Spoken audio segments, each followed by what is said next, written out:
Good morning, students. In this lecture series of transportation engineering,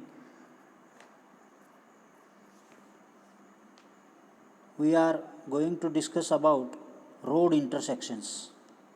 Okay, so what do you know about road intersections? The general areas where two or more carriageways join or cross are called intersections. The general areas where two or more carriageways join or cross are called intersections. This area is designated for vehicles to turn into different directions to reach their desired destination. They are complex locations because the vehicle moving in different directions want to occupy the same space. This leads to many possibilities of accidents to both vehicles as well as pedestrians. Hence, while designing an intersection, following things must be kept in mind. Angle of intersection must be very acute. There must be minimum or no gradient at intersections. It should be well illuminated. Pedestrian crossings must be provided. It should have efficient drainage. It should be smooth enough to permit orderly flow in traffic. And generally intersections are of two types: intersection at grade and grade separated intersections. So an intersection, as we discussed, is the area shared by the joining or crossing of two or more roads. An area or an intersection is the area shared by the joining or crossing of two or more roads. It is also a point of large number of major conflicts besides a point of decision. These conflicts may be due to the crossing behavior of vehicles moving in different directions. There are mainly two types, as we already discussed: grade separated intersection and at grade intersection. So let's start with the grade separated intersection. These are the intersections at which the vehicles crosses at different levels. They cause less hazard and delay than grade intersections. That means in grade separated intersections, the vehicles crosses at different levels. The main objective of this is to eliminate all grade crossing conflicts and to accommodate other intersecting mean error by merging, diverging and weaving at low relative speed. It increases the capacity of roads and reduces the congestions. Underpass. First, underpass. It is an underground passageway completely enclosed except at the openings, commonly at each end. A tunnel may be for foot or vehicular road traffic or rail traffic. If an underpass is constructed for pedestrians and are all cyclists beneath a road or railway, allowing them to reach the other side in safety, then such a construction is termed as subway. You can see in the figure the subway, which is opened only at the end or at the start. Then second, overpass. It is also known as flyover. It is a bridge, road, railway or similar structure that crosses over another road or railway. A pedestrian overpass allows pedestrians safe crossing over busy roads without impacting traffic. And railway overpasses are used to replace at grade crossing as a safer alternative. Overpasses allows for unobstructed rail traffic flow from mixing with vehicular and pedestrian traffic. You can see in the figure overpass.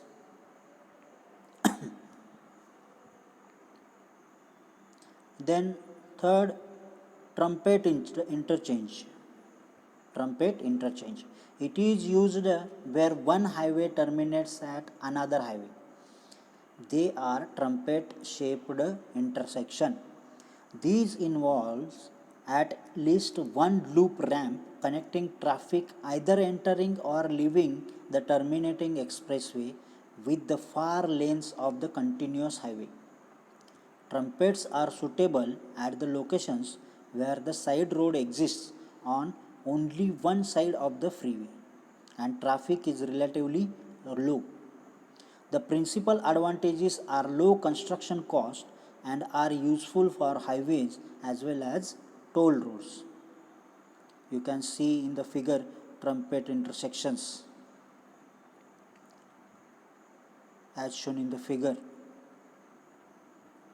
Then third, diamond interchange.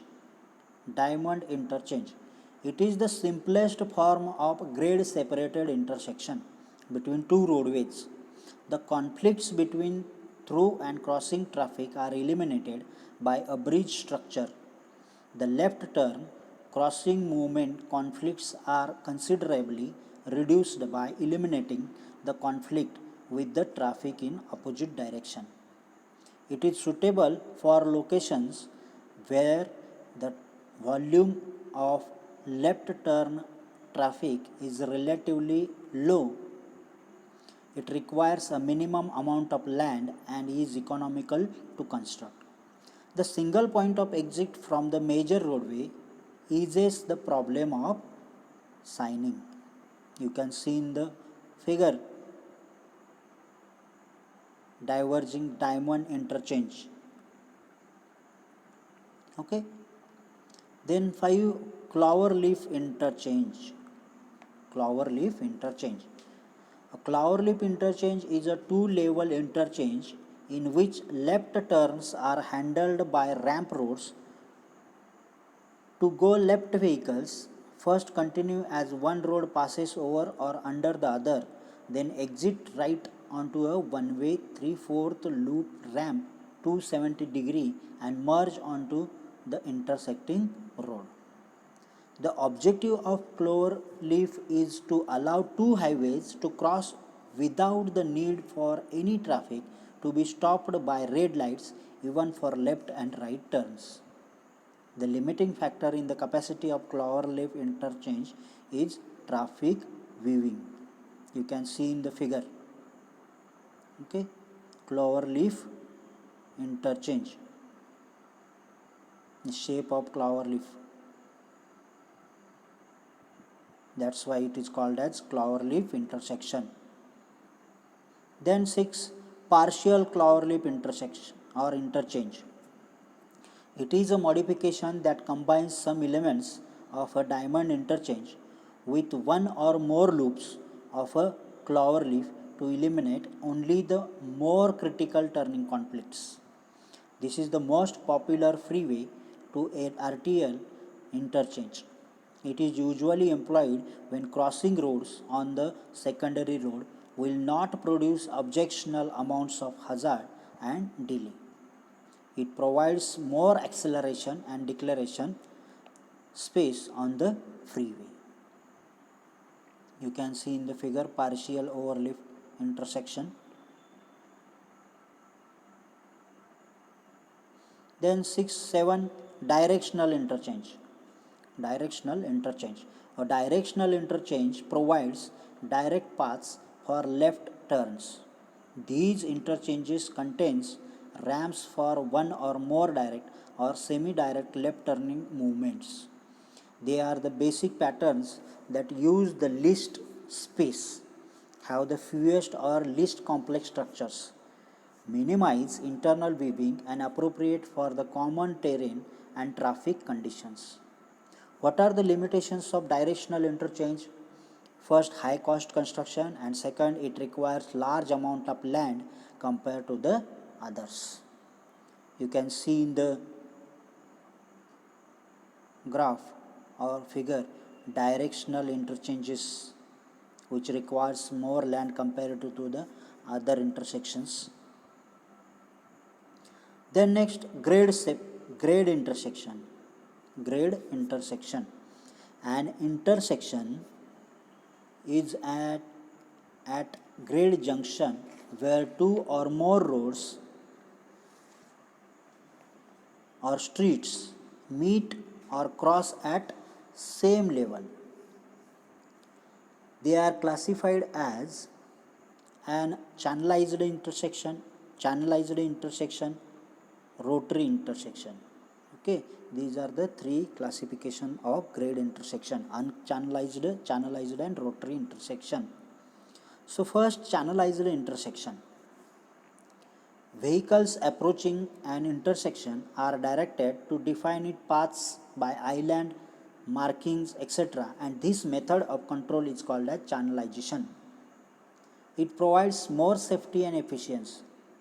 It reduces the number of possible conflicts by reducing the area of conflicts available in the carriageway.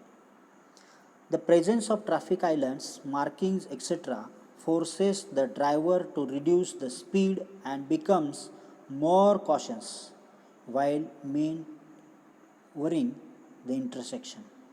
It also serves as a refuge for pedestrians and makes pedestrian crossing safer. Okay, you can see in the figure channelized intersection. Okay, then next, unchannelized intersection. Unchannelized intersection. They are the lowest class of intersection, easiest in the design but most complex in traffic operations, resulting in maximum conflict area and more number of accidents. Unless controlled by traffic signals or police, when no additional pavement width for turning movements is provided, it is called a plain intersection. But when the pavement is widened at the intersection area by a traffic lane or more, it is known as flared intersection. You can see in the figure, unchannelized intersections are there. Then rotary intersection. The rotary intersection of roads is also called as traffic rotary, which is nothing but enlarged intersection of roads where vehicles cross roads or change their direction without stopping. All vehicles coming from different roads move in single direction around the central island and diverging into required exit. Okay, you can see in the figure rotary intersection. Then what are the design elements for designing the intersections or grade separations or road intersections? First, design speed. It should be passed with low speed, which will result the safety without any collision. Speed restriction board should be provided on the road towards rotary intersections. Second, shape of central island. The shape of central island should not contain any corners. It should be formed by curves to allow the comfortable rotations around it. The shape is dependent upon number of roads meeting at that junction, and the shapes generally provided are circular, elliptical, turbine, and tangential. Then third element for design is radius of rotary roadway. The radius of roadway is dependent upon the shape of central island and the frictional force. If it is circular shape, radii are similar at all points, and if it is elliptical or tangent, radii is different at different points. Weaving angle and weaving distance. The weaving angle should be small, but minimum of 15 degree is maintained. The weave length should be at least 4 times the width of weaving sections.